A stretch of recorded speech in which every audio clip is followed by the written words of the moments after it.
Hello hello, j'espère que vous allez bien. Je vous fais une petite vidéo très courte pour vous présenter la version 4.5.5 que je viens de mettre en ligne. La vidéo sera très courte parce que j'ai pas grand chose à vous dire à part une belle petite surprise à vous présenter.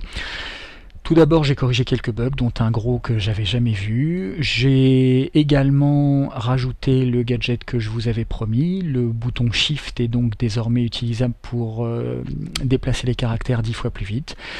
Et voilà, c'est presque tout. La nouveauté en fait qui justifie plutôt cette vidéo, c'est l'interface. Je ne sais pas si vous avez remarqué une différence avec l'interface que vous avez habituellement sous les yeux. Elle est un petit peu plus terne, un peu moins lumineuse, mais par contre, elle a une caractéristique un peu particulière, c'est que je peux la laisser sur place.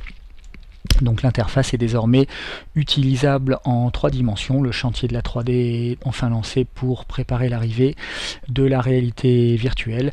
Alors elle n'est pas tout à fait utilisable, je vais vous montrer pourquoi. Et puis à la souris ça ne sera pas forcément très pratique, mais je vous garantis que quand je suis sous Oculus Rift, c'est absolument un régal. L'idée globalement, c'est que vous arrivez sur une scène, on va la laisser là pour l'instant, vous arrivez sur une scène, vous rappelez votre interface, vous la mettez sur le côté par exemple comme ça, et puis elle est utilisable sans vous bouffer l'écran. Elle est disponible, il faut la voir un petit peu comme une tablette qu'on pose où on veut. Alors je vous ai pas montré, mais évidemment il s'agit de l'interface, on va la poser comme ça. Il s'agit de l'interface complète, elle est parfaitement fonctionnelle. Vous voyez que je peux afficher la fenêtre du tour, je peux afficher le journal, les options du joueur, tout est interactif comme d'habitude. Si je veux qu'un personnage agisse, le journal est mis à jour en temps réel, etc. etc. Donc il s'agit bien de l'interface. Alors, elle n'est pas encore utilisable pour une raison toute simple qui est la suivante.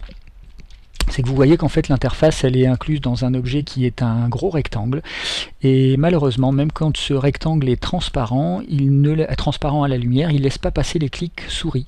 Donc vous voyez là j'essaye de cliquer sur le personnage qui est en dessous et je ne peux rien en faire. Par contre si je passe sous le rectangle ici, eh bien le personnage devient utilisable comme on a l'habitude. Mais par contre quand il est à l'intérieur du rectangle, même si le rectangle est complètement transparent, c'est pas utilisable. Donc pas la peine de vous dire que quand l'interface prend tout l'écran est réglé pour suivre le joueur et pour se placer devant l'écran, là je peux rien cliquer de ce qui est dans mon champ de vision.